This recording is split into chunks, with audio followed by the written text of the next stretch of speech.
ዛሬ በሰከንድ ውስጥ እንዴት ነሽ ብለን ለምንወዳቸው ሰዎች የምንልከው መልእክት መሰረቱ ፍቅር እንደሆነ ያውቁ ነበር? ዓለምን በቴክኖሎጂ ያስቀጠለው ግኝት የተወለደው ከላቦራቶሪ ሳይሆን በወቅቱ ታዋቂ ከነበረ አንድ ሰዓሊ ጥልቅ ሐዘንና ናፍቆት ነበር። ዛሬ በሚስቱ ቀብር ላይ ዘግይቶ የደረሰውንና በዚያን ምክንያት ዓለምን ለዘላለም የቀየረውን የሳሙኤልን ሞርስን ልብ የሚነካ ታሪክ እናያለን።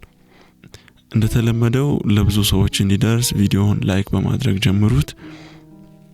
በአውሮፓውያን አቆጣጠር በ1825 ሳሙኤል ሞርስ በወቅቱ ስመጥር ሰዓሊ ነበር። የሚወዳትን ባለቤቱን ሉክሬሺያን እና ልጆቹን ትቶ ለሥራ ጉዳይ ወደ ዋሽንግተን ዲሲ ይጓዛል። በዚያን ጊዜ ግንኙነት እንደ ዛሬው ቀላል አልነበረም። መልእክት የሚላከው በፈረስ በሚጓዙ ሰዎች ነበር። ይህም ቀናትን አልፎ ተርፎም ሳምንታትን ይወስድ ነበር። ሳሙኤል በስራው ተጠምዶ ሳለ ከአባቱ ዘንድ አንድ አጭር ደብዳቤ ደረሰው።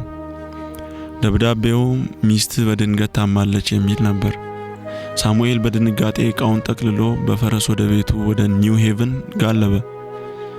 ነገር ግን መንገዱ ረጅም ነበር፣ ፈረሱም ደካማ ነበር።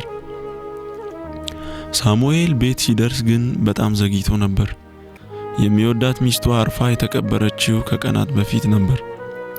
መጨረሻ ላይ ሊያያት ሊሰናበታትና ሊያጽናናት አልቻለም። ይህ ጥልቅ ሐዘን በሳሙኤል ልብ ውስጥ አንድ ትልቅ ጥያቄ ፈጠረ። ሳሙኤል እንዲህ ብሎ አሰበ፣ ለምንድን ነው የምንወዳቸው ሰዎች ያሉበት ሁኔታ በቅጽበት ማወቅ የማንችለው? ለምንድን ነው ርቀት በፍቅራችን ላይ እንቅፋት የሚሆነው? ይህ ሐዘን ስዕል መሳሉን ትቶ ድምጽን ወይም ምልክትን በሽቦ ውስጥ በፈጣን ሁኔታ መላክ የሚቻልበትን መንገድ እንዲፈልግ አደረገው።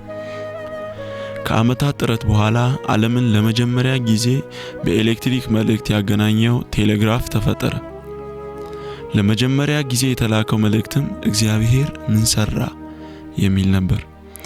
ይህ መሳሪያ የዛሬው ኢንተርኔት ስልክና ሶሻል ሚዲያ መሰረት ሆነ። ዛሬ ስልካችን ላይ ሴንድ የሚለውን ቁልፍ ስንጫን ከጀርባው የሚስቱን ቀብር ያመለጠው የሳሙኤል ሞርስ ሐዘንና ናፍቆት እንዳለ እናስታውስ። ቴክኖሎጂ ሰዎችን ለማገናኘት የተፈጠረ መሳሪያ ነው። ስለዚህ ለምትወዱት ሰው እወድሻለሁ፣ እወድሃለሁ የሚል መልእክት ኮሜንት ቦክስ ውስጥ ስም ሳትጠቅሱ አስቀምጡ።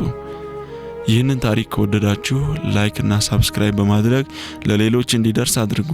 በሚቀጥለው ቪዲዮ እስክንገናኝ ቸር ሰንብቱ።